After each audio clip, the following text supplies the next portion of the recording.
Welcome back to another edition of Songs of the Ozarks, a project of the Ozarks Studies Institute, an ongoing initiative of the Missouri State University Libraries. My name is Emalee Flatness, and today's date is March 5th, 2023, and we are here at the Star Theater in Willow Springs. The special guest today is Stringed Union. Thank you all so much for meeting with me today. Thank you. We're excited. And if you all would like to go ahead and play a song, Okay. that would be lovely. All right. We're going to do one called Without Faith.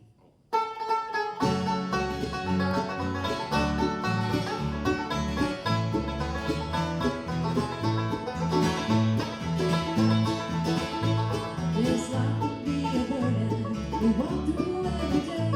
The troubles and the struggles that take us far away. But turn your eyes to Jesus, He's the one who can repay. Just ask the Lord for faith and love. Your life will change, my friend. But without faith, you can't please the Lord our God. Without faith, you can't make your heavenly home. Without faith, God can turn you upside down. So find faith and live higher ground.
I love that song, and you wrote that. Is that correct, Sharry? I did. Just a couple of years ago, I was sitting at church one morning, and the pastor was on in Hebrews, and he was talking about without faith you can't please God. So I wrote down without faith, and from that came this song. So I'm really proud of it. I love the words to it, and the guys have worked it really, really good. So that's amazing. Thank you. Well, I'd love to talk about your songwriting process a little bit later, but first of all, are you all from the Ozarks originally? Yes, I was born in Mountain View, Missouri.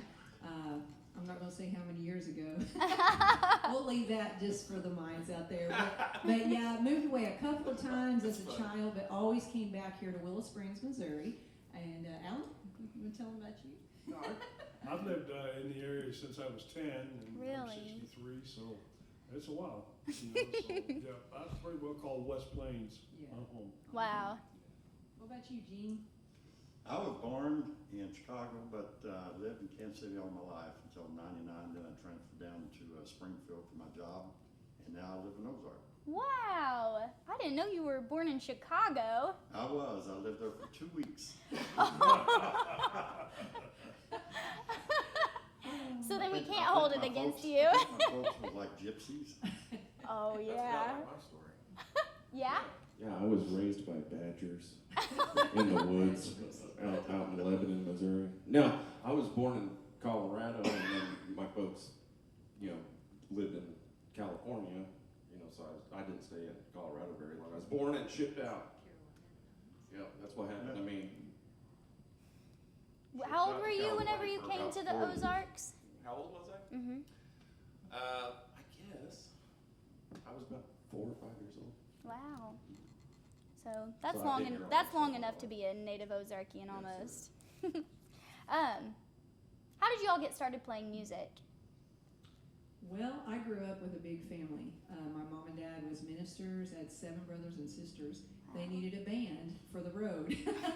So they taught us all how to play, and my mom and dad played everything. So each child took an instrument that kind of adapted. We all started on tambourine. I know Gene hates tambourines, but to learn the beat. And I went to a mandolin just to learn a chop, and then we all kind of branched out.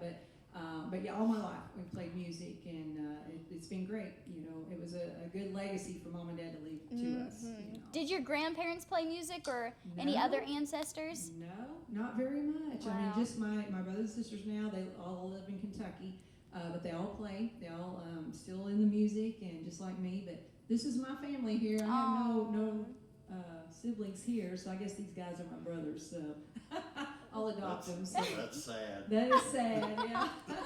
When did your family stop playing together as a band? Actually, everybody got married. All the kids got married. So it started branching off. Mom and dad still went and did services at church, and just the 2 of them. And then they passed on, and my older brother Wendell was a amazing musician. He's already passed away. So there's still a few of us left, and we just kept it going. You know, we just kept carrying it on. So. Would you say your style was mostly bluegrass or gospel growing up? Yeah, bluegrass gospel. is what Bluegrass we done. gospel. Yeah, a little bit in between. There was a little southern gospel. We was in a band one time that done some of that. But this is what I love. This is my roots, and I'm so glad that I'm still doing it. So. What about you guys? My grandparents on my dad's side were Oklahoma Sooners. Nice. They got to come in whenever they opened up the gates and stuff. So my dad was born in Kit Carson, Colorado, and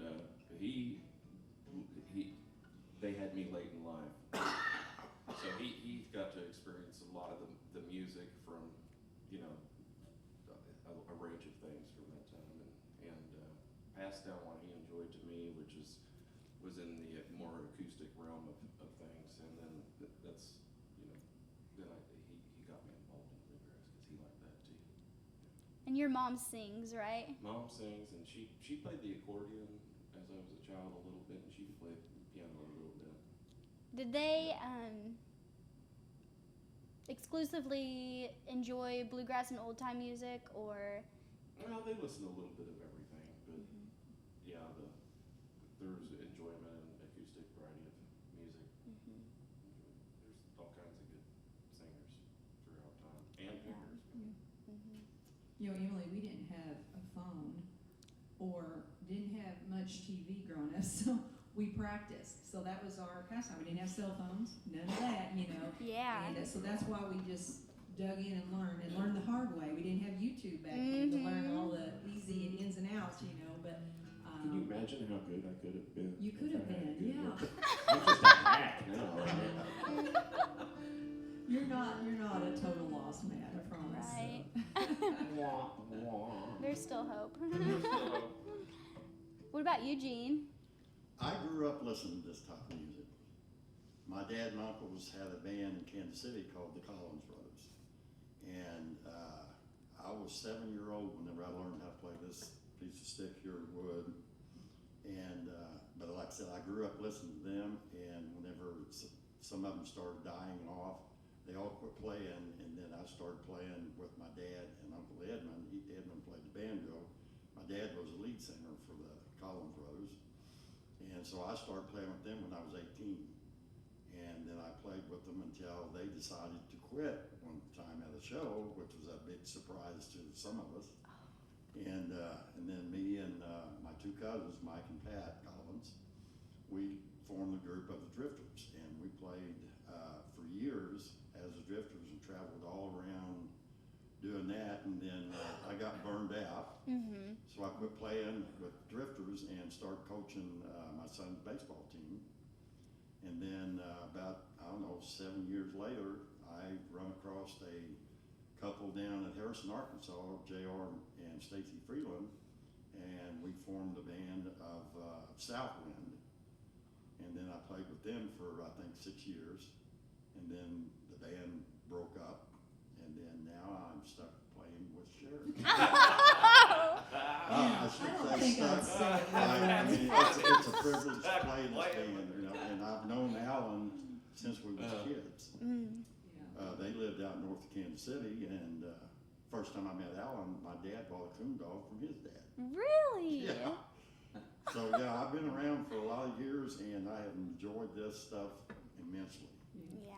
This is why I retired early, so I could do this, and that's what I'm doing. Could you ever see yourself playing any genre other than bluegrass? No, there's 5 of us kids, and I'm the only one out of us 5 that plays it, you know, all the time. There was my youngest sister. She played with a couple of cousins, or sang with them in the a group with my dad and uncle. And then I got a brother that was in the Army. He likes country, and then the other brother plays electric bass sometimes with my dad and them before they all died. And but I'm the only one out of the 5 of us that does it all the time. Wow. And then I got an older sister that she was a Connie Smith clone. I mean, she could sing just like Connie Smith. She was very good singer, but she got to the point where she wouldn't sing anymore. So, yeah, I've been in all my life, you know. And you've got cousins and. Well, I had cousins that played in the Drifters band, but they've all passed away now, and I'm the only one that left out of the Drifters that still plays. Wow. And the rest of them has passed away. So, so it's been a long road. Yeah. It's been fun, but it's been a long road. Yeah. You know, Emily, when he mentioned the Drifters, one of the highlights of my life, I was probably 12. Oh, don't say that. And we were down at the Armory at West Plains, and the Drifters were playing there. And I was like, how cool. And here I am sitting next to Gene. We tease each other a lot, but I love Gene to death, and Alan and Matt. And I feel like this is just a really good band together as friends. And Alan said, you know, we're family, and that's what it feels like. Yeah, we passed friends just a long time ago. Yeah. Yeah. Yeah, this is my extended family here. Yeah. It's pretty special.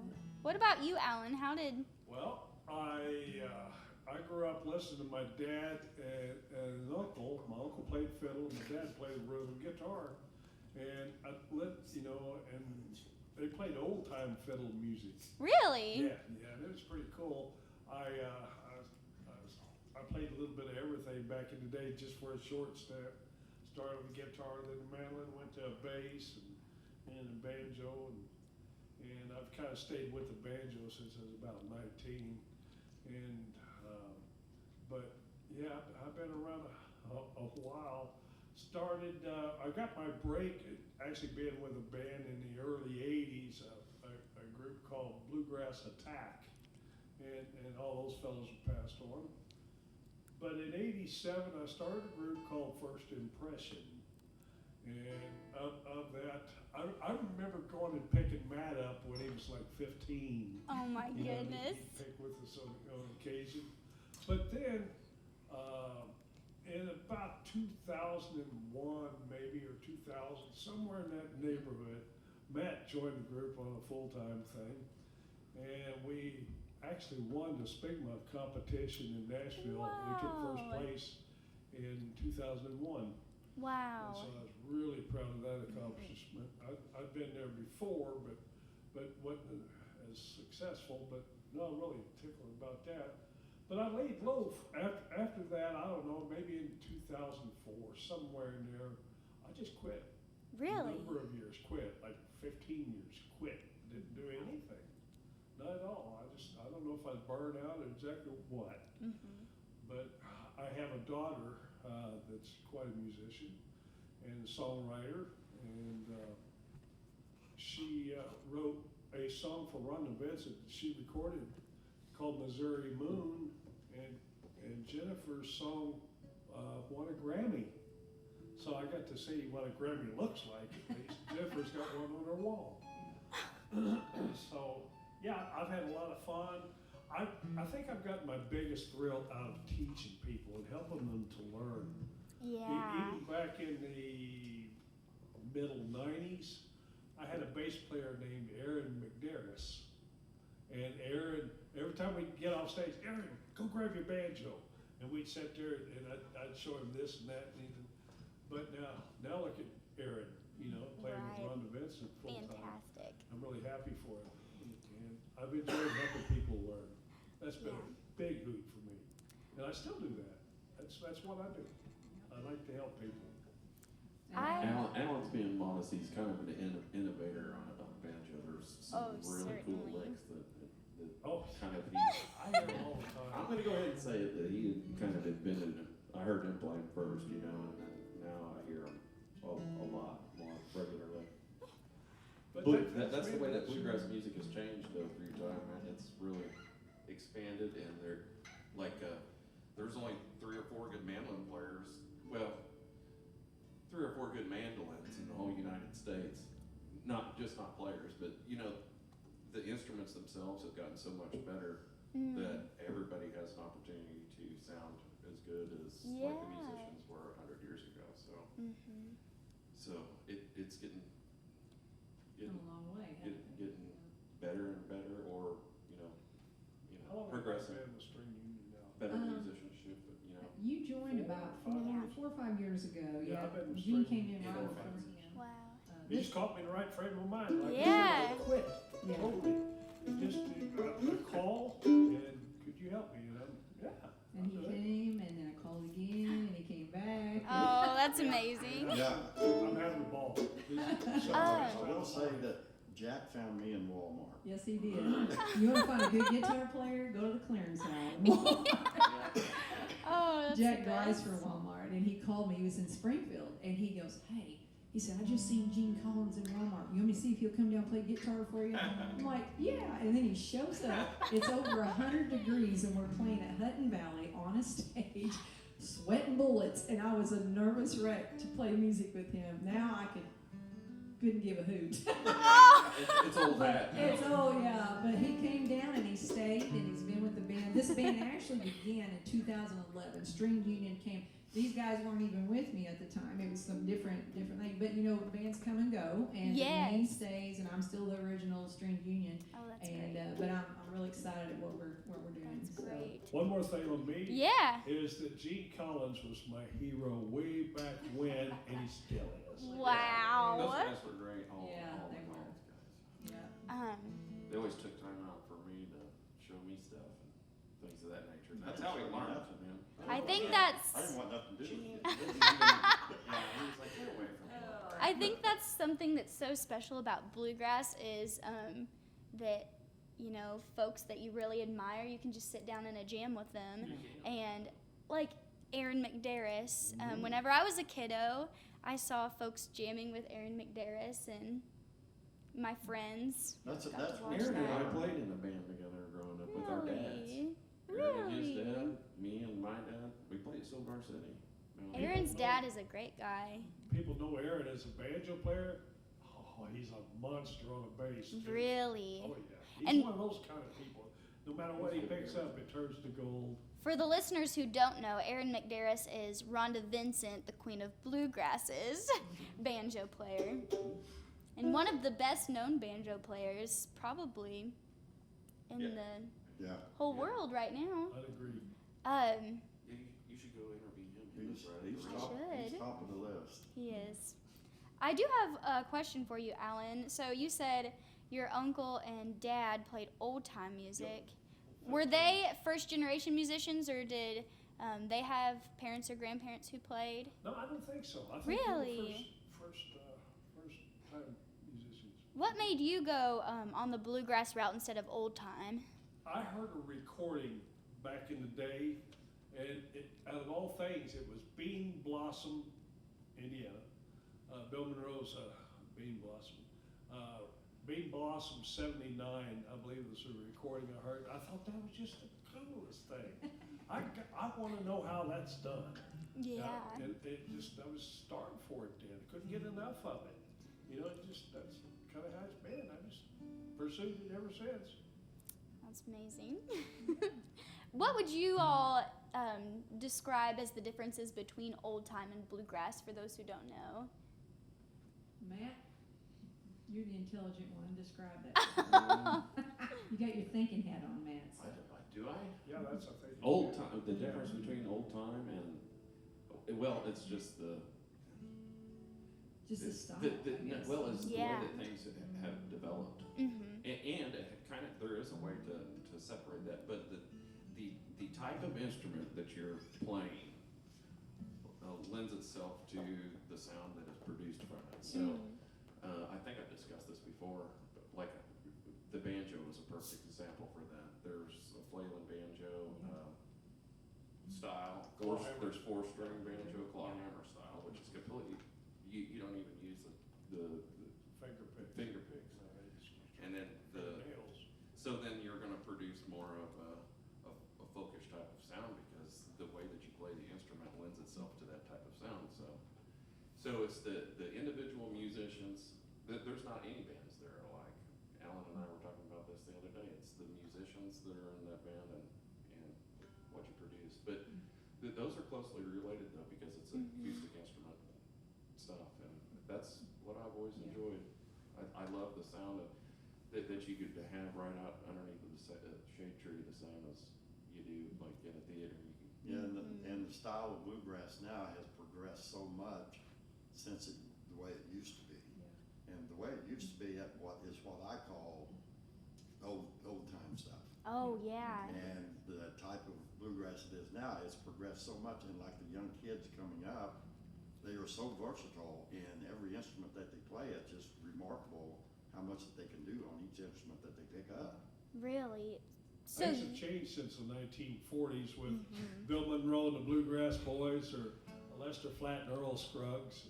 Everything just kept growing, and expanding. what do you all think differentiates the Ozarks region from other regions in the United States? I don't know. I feel like it's this is kind of a family-oriented place. I feel I always talk about bluegrass as being a circle of friends. In this area, wherever we go, we come across somebody that we know. I've really not played a whole lot away from this area. You know, a little bit, not a whole lot, but I love closeness in the band and in the music. Kind of a little example, my husband and I just went on a trip to California, and we had to unload some stuff, and nobody offered to help us. We were just the two except one guy, and he showed up, and he was born in Joplin, Missouri. Wow. I knew it was you because the only one that would help us. But here, if I was to walk down the street and needed help, holler, it's there, you know, and with the music, I mean, there's so much friendship in music. I really believe that wherever we go, our festivals and stuff, it's just like a homecoming whenever we get there. Bluegrass people are the best people around. I think that, truly. Yeah, I do. They help you if you need it, you know, and they're always friendly, except, you know, people like Matt, you know. Right. But you know, also, Emily, very talented. I feel bluegrass musicians, it takes a lot to pick that man like Matt's picking it, like Alan's picking this banjo. Gene does some what I call cross picking sometimes. I don't know if that's or flat picking. I guess it is. Not anymore. Well, you do some, but he used to do a lot of it when he was younger. But I feel like that it takes a lot of talent to do bluegrass, and some of the songs are 100 miles an hour, and you still got to think. And so I think that's why I'm not so much on the country side of music. I love this drive. I like the power that's there, you know. So. I don't know, the upbeat, I guess, is why I like it. The concentration. Yes. Yeah. But, you know, and also like bluegrass is not just in the Ozarks or farther south. Right. Like my dad, whenever they was all living in Kansas City, they was the top band in the Midwest. Wow. And they all lived in Kansas City. And I mean, Kansas City is not a bluegrass It's type more of city. blues, isn't it? I mean. Do you see like differences? I mean, you've seen so many bluegrass bands from all over. Do you see differences in the styles between even a band from, you know, northern Arkansas and Kansas City? It's the innovators in each of the regions that are playing locally with musicians, and it's just exactly because of what Sharry said. It's a family connection to everything. So people who are really good musicians here are undoubtedly playing with a lot of people. So you start hearing that particular style coming out of that area and stuff. And as people Yeah. are, you know, they're like, man, I really like that. So the people are listening to it in that area, and it just starts sounding like that in the different areas. and It's like a stuff. chain. Yeah.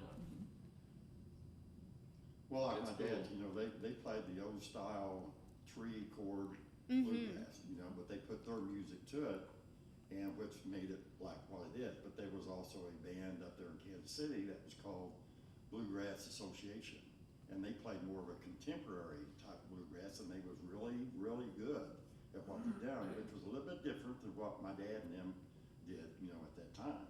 And there was a club up in Kansas City called Bluegrass Club, you know, and they get together once a month, and you know, everybody brought their instruments, and you know, there was some different instruments that was brought in, and they, you know, which was allowed, you know, but Yeah. but they, you know, there was different types of bluegrass up there, but it was still bluegrass, you know. Wow. And like in '86, the Drifters went down, like Alan said, and we won the contest down in Nashville in '86. Wow. And then from there, I mean, we traveled all over, you know, Oklahoma, Texas, Arkansas. I wore a really good '79 Scout running up and down 71 Highway. It's for me. I'm 22 years old, and I know I've heard of all of these bands that you're talking about that you played with, Alan, and the Drifters and the Collins Brothers, of course. So that's something that I think is so special about, you know, this community. Is that Yeah, and years ago when the festivals came onto the scene, it was basically about the same bands that every festival you went to, there was the same band there. It was, you know, the Drifters, Sally Mountain Show, you know, Rhonda's family band, right? Possum Trot. It was, Country you know, Joe. huh? Country gentleman. Yeah. Oh, It yeah. was basically the same Right. band. And you know, those at guys every would sit festival. down with you, you know? Yeah. I mean, I would pick these guys out and they would sit down with me and spend time with me because where No else kidding. do you get it? Yeah. You know? Um, Good stuff. that's something I think a lot of kids who've grown up in bluegrass and old time music as well really have an appreciation for, you know, people who have played the music for years and years, unlike any other genre, and they really do try to learn from it. Yeah. Which you two played or were instructors for a music camp this last summer. Is that correct? Yeah, sure. Could you tell me a little bit about the music camp? Well, that was a fun time. I've got to go twice now, and to set in with kids that I did not know, and form a band within 5 days, and then perform on a stage. And you know, the first 2 days are a little kind of like chasing cats, you know, herding cats, you know. Yes. But once you landed it, then it was practice, practice, practice, and very fulfilling whenever we finalized. And actually, the first year, I got to bring that band here on the stage, and they lined up across here and put on a concert and a half for these folks my here. goodness. So that was like one of the biggest treats to me ever. Got to help with bass. I do play an upright bass, so got to do some teaching on that a little bit. And then Matt came in last year and got chased by snakes, didn't you, Matt? Yeah, there were snakes. we ended up calling our little band Snake in the Grass. Snake in the because Grass. of those Those black snakes, they were all they over. just kept coming out there, and you talk about herding cats Yeah. times 10 Yeah, is what it was with snakes involved. yeah. Yeah, I looked I've over never one been time able and to was sit scaring down and one off. teach anything. But it is a treat to do that. It's a lot of work. I mean, it's 5 days of Yeah. nonstop being there working with them kids. But it's awesome, very fulfilling. Going to do it again this year, so we'll be back over there.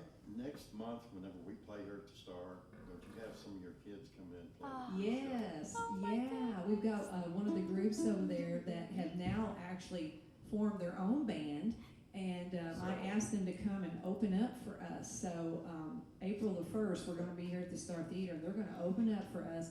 I'm so excited. It's just that's a big deal. I feel like for kids to be able to get up on the stage, Yes. I grew up with it, like the Hoba Park in West Plains. I remember singing there when I was 12, you know, with mom and dad at that, you know. So we always grew up singing, but these kids, and they're so talented. I'm super excited. So I want everybody to come to the Star that night, not to just see us, but to see this youth band that's going to be performing for about 45 minutes for everybody. But yeah, I'm excited about that. That's going to be fun. That's going to be awesome. Yeah. And such a special thing for kiddos. Yeah. Alan and Jean, you all started out as kiddos, obviously had people who helped you out and affected your musical journey. What does it feel like looking back now and knowing that you've got like a trail of young people and kiddos who are following in your footsteps as musicians? Makes me happy, very happy. I am truly blessed. Mm. Yeah, I mean, there's a young lady down, who they live? I guess Dora, Cheyenne. Yeah, Dora. Yeah, there's some stuff that I've taught her or showed her on the guitar, and she plays with Newgrass Stack. Oh, And yes.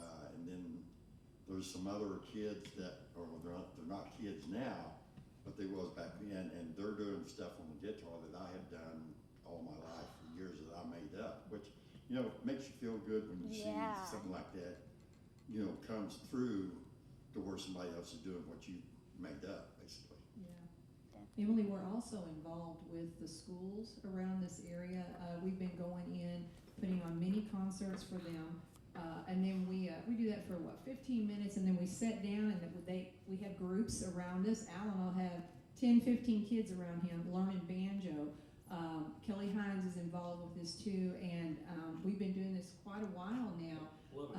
Yeah, and some of the kids I'm seeing, they're buying instruments, their parents are getting them instruments, and Wow. it just keeps flowing. I'm like Alan, I love passing on what I know to the best that I can do for them, to kind of keep the heritage of this music going, because I really feel like the day and age we're in, it just keeps sneaking away. You know, I think they forget there's too many electronics and different things going on that keeps them involved. But this program, it kind of started on a whim here in Willow Springs, and we went. And I'm going to tell you that what was really cool about the Willow Springs one, out of that, what we done, I do a music jam every Monday night at the American Legion Hall, and here comes in a boy with a banjo, a boy with a bass, a girl with a mandolin, and a boy with a guitar. And they were part of the band that we went in.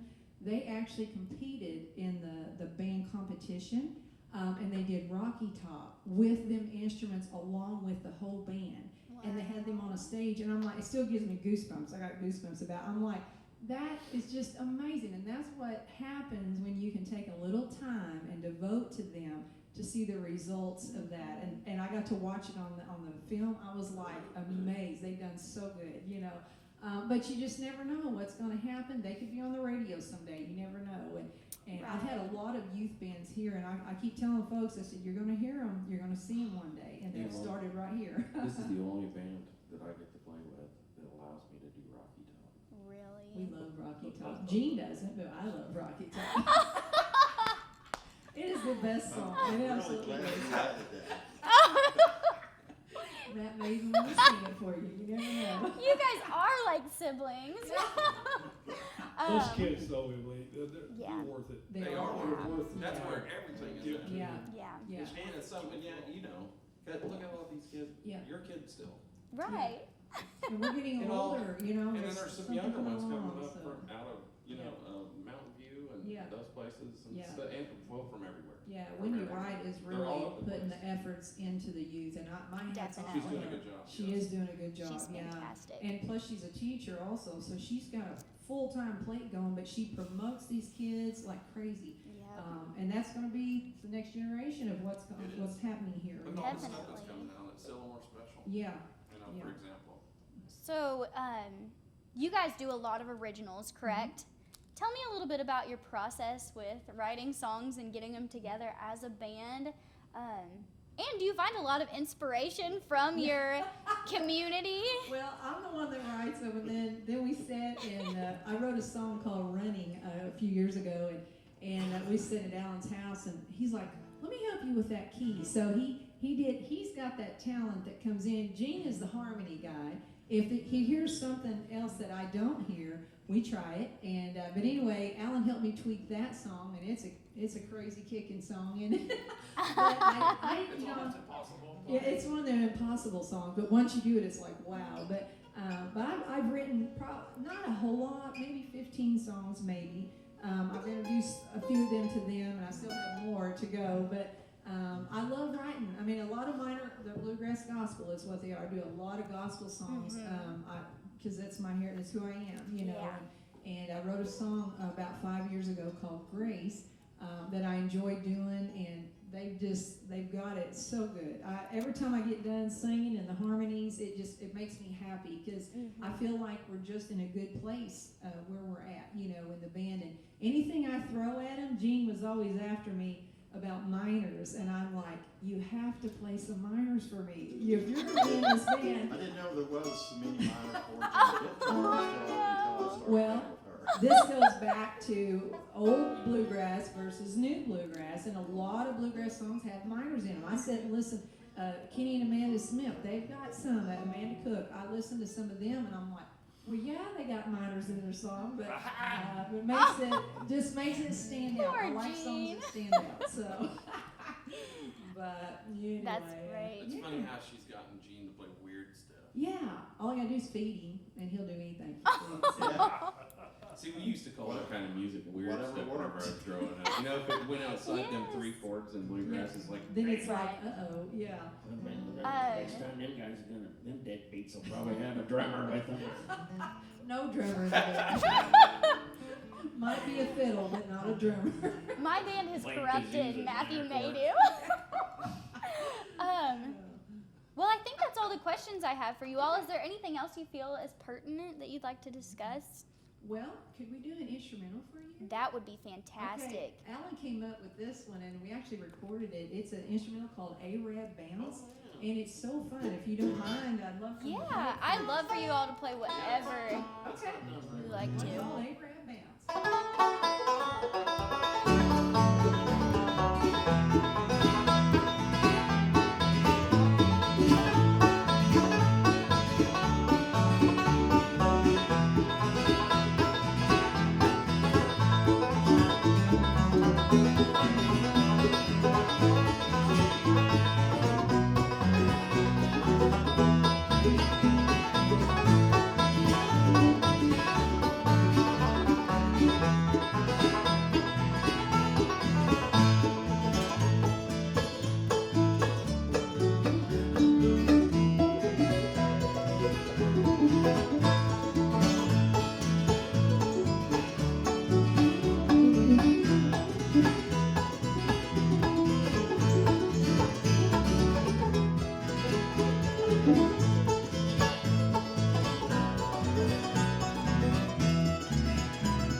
What inspired you to write that song? I did. No, he didn't. Oh, you didn't write that song? No, he just came up with it for us to put on our CD. Oh, I thought whenever you said he came up with that, I was like, wrote it. No. I like to I was do trying to things clarify like- that. oh, okay, gotcha. I like to do things And then that they the kicked it off. banjo players aren't doing. You haven't heard Right. it. You really could have just claimed that you wrote that, Alan, and I would have believed you. It's about a town in Alabama. Alabama. That's a great Alabama. song. Yeah. Yeah. Jimmy Martin's banjo player or mandolin player, I don't know. I'd have to look on the CD on it. Oh wow. Vernon Derrick wrote that song. Vernon Really? Derrick, okay. I can't believe I have never heard it. It's It's a great. fun tune. It's Very great. good. Yeah. What would you like to do? Another one? Matt, you want to do Carolina in the Pines while we're out there? Want to do that? Yeah, we can. Okay, we'll just let Matt lead one. And That sounds go great. from there.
He's looking at me. I'm not really sure. What kind of band is it? Is this one you can edit out? Yes. On the 14, the first part, in the fall, last week, bring the ballers to the there's no guesswork in the clockwork of the world's heart or mind. Every night I only feel right with Carolina in the night.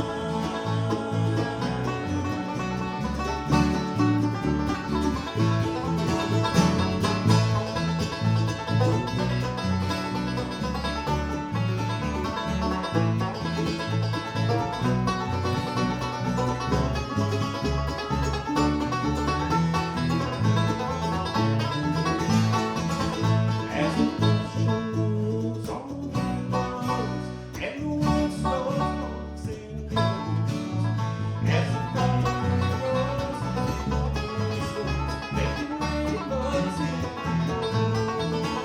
into the top-down, Chelsea walk down, far above the timberline. Every night I only feel right with Carolina in the pine.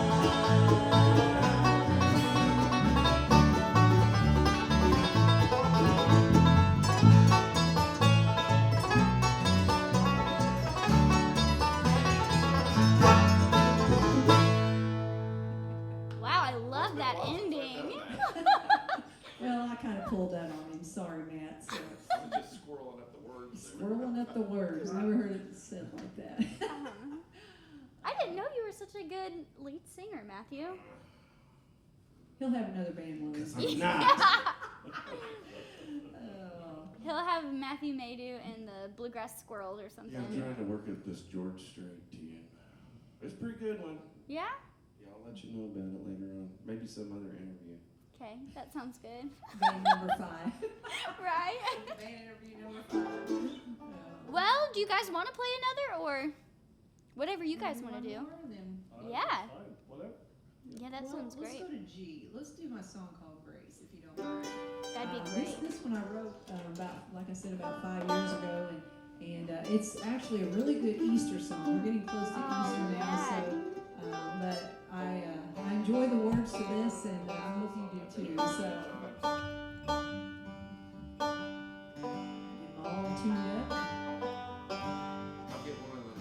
Is that place open across the street? Why don't you get a sandwich after Matt's hungry. this? Can I get a pizza after this song? Well, pizza place, I don't think so. Will it help your memory? What you put there someplace else over there? There's a place to get food. Yeah. Right. More M&M's, Jack. All right, here we go. Song called Grace.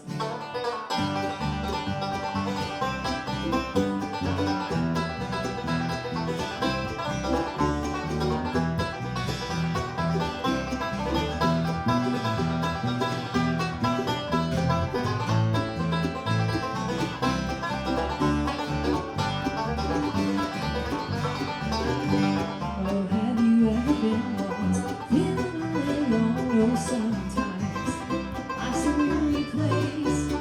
Something you shall find wherever you may go. My God is there. He's everywhere because of grace. Oh, it was grace. Oh, it made my life complete. It was grace. Oh, that I can see how it was grace. Change his heart of mine. I'm going home. I know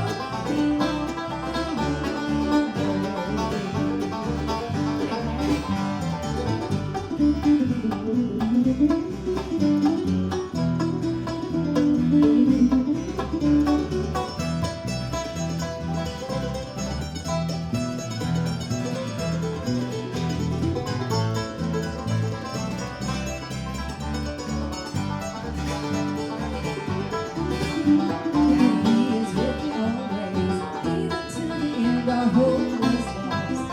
Then He paid the price of sin, and anyhow we shine. The open doors that thank God for the cross. He paid it all because of grace. Oh, it was grace. Oh, it made my life complete. It was grace. I hope that I can still witness grace. Change his heart of mine. I'm going home. No more belong.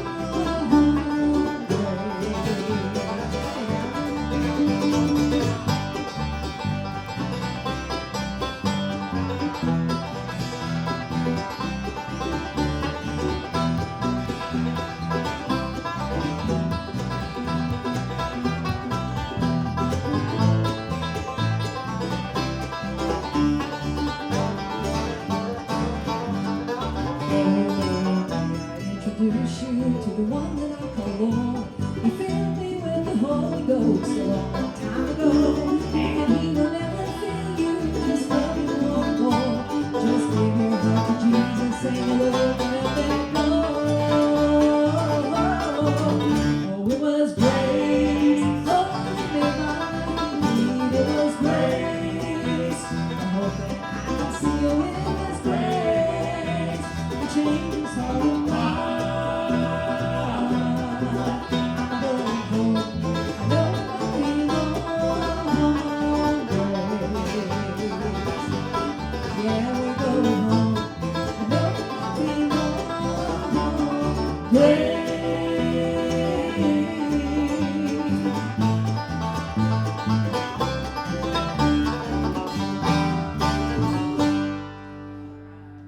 That was great. Thank you. Well, thank you guys. Yeah, we've had fun. Thank you for coming down and Oh my doing this. goodness. I It's love been it. so special and very very impactful for me to hear you talk about the kiddos and the future of bluegrass. So Yeah. this has been another edition of Songs of the Ozarks. Thank you, Stringed Union, so much for meeting with me.